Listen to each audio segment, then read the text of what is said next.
Bismillahirrahmanirrahim. Qila, dijelaskan oleh para ulama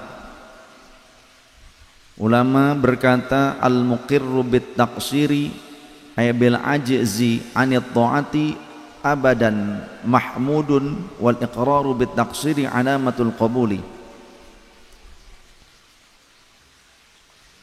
Orang yang mengakui kekurangan, al-muqirru bit taqsiri ay bil ajzi anit ta'ati, orang yang mengakui kekurangan yakni lemah dari perbuatan taat, mengakui bahwa dirinya itu lemah di dalam ketaatan, mengaku kepada Allah, bukan modus di hadapan manusia, bukan, tapi benar-benar dia mengaku di hadapan Allah. Antara di depan manusia dengan di depan Allah sama saja, bahwa dia merasa bahwa dirinya itu lemah di dalam taat.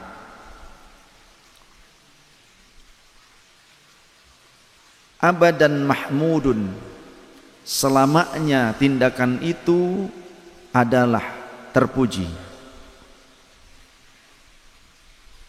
Wal iqraru bit taqsiri, dan adapun mengakui kekurangan itu merupakan alamatul qabuli, tanda-tanda diterimanya amal. Kita punya perasaan lemah dalam iman, dalam taat, dalam pengabdian kepada Allah. Saat kita munajat kepada Allah, di saat kita sholat, di saat kita berdoa, di saat kita menghamba, di saat kita sujud kepada Allah, kita benar-benar merasa, ya Rabb, begitu lemahnya hamba dalam taat kepada Engkau. Ya Rabb, maafkan hamba yang tak sempurna mencintaimu. Perasaan yang seperti itu justru merupakan tanda diterimanya keimanan dan pengabdian seorang hamba, karena berarti ia telah tulus menghamba kepada Zat Rabbul Izzah. Saat sujud dia memiliki perasaan itu, maka saat sujud itu benar-benar ia tundukkan kepalanya sejajar dengan kakinya di tempat di mana ia memijakkan kakinya pada bumi yang dihamparkan oleh Allah. Namun ia rela menempatkan wajah yang ia muliakan, wajah yang mungkin jika orang lain meludah ke wajahnya ia akan marah, tapi sang hamba saat itu menempelkan wajahnya di tanah hanya karena Allah, dan dia merasa bahwa dirinya belum sempurna dalam penghambaan mengabdi kepada Allah. Dalam dirinya berkata, ya Rabb, terimalah hamba yang hina, terimalah pengabdian yang tak sempurna ini. Sujudnya saat itu tentu benar-benar tulus karena Allah, bukan karena terbebani oleh kewajiban, bukan karena sebuah tuntutan, tapi benar-benar pemasrahan diri kepada Allah. Dia menikmati perasaan penghambaan di hadapan Rabbul Izzah. Dia benar-benar menikmati perasaan dirinya yang lemah di hadapan Allah, dirinya yang selalu menuntut Tuhannya, yang seolah dirinya lah justru yang berperan sebagai Tuhan. Di saat sujud itu si hamba benar-benar merasa penuh dengan aibnya. Di saat sujud itu si hamba benar-benar merendah di hadapan Tuhannya, bukan hanya karena ingin dianggap sedang merendahkan diri kepada Allah. Di saat sujud itu ia tak peduli apa kata manusia.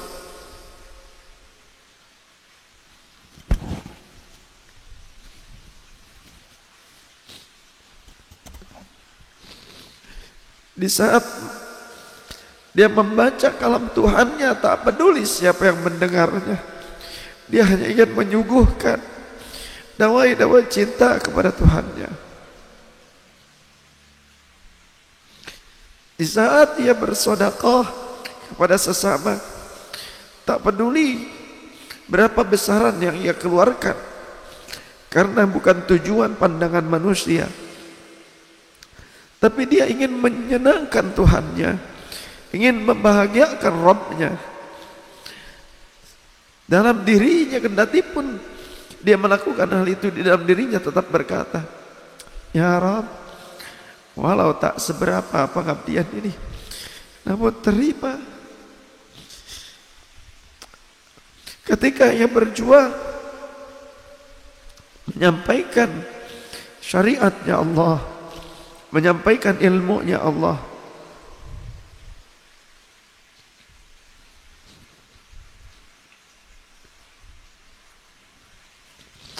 dia hanya ingin agar manusia mengenal Tuhannya.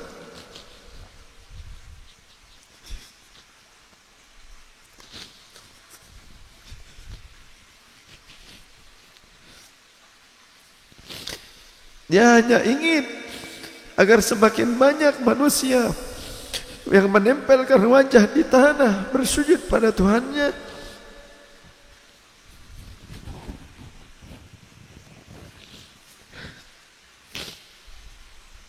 Dia hanya ingin seluruh manusia mencintai Tuhannya, memuji Tuhannya, bukan memuji dirinya. Karena sang hamba sadar dirinya tak pantas meraih pujian, karena lemahnya keimanan, karena ia menyadari begitu banyak kekurangan dan kesalahan yang telah dilakukan. Di saat menyampaikan kalam-kalamnya Tuhan, kalamnya Allah, dia hanya ingin manusia benar-benar terenyuh dan mencintai Tuhannya, menikmati bahasa Tuhannya.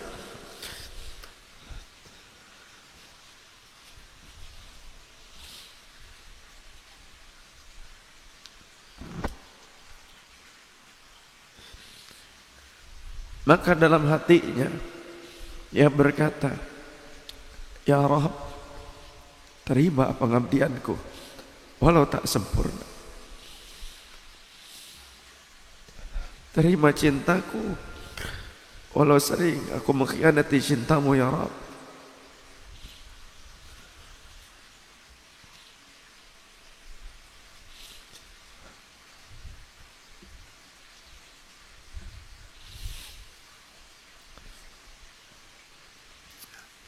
Li'annahu isyaratun ila adamil ujbi wal kibri.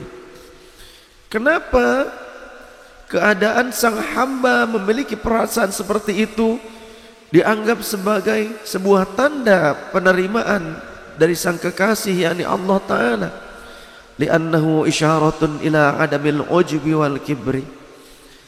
Karena sesungguhnya hal itu menunjukkan bahwa tidak ada rasa ujub, bangga diri, merasa lebih baik, merasa lebih hebat dibandingkan orang lain, wal kibri, dan ketiadaan rasa sombong pada dirinya.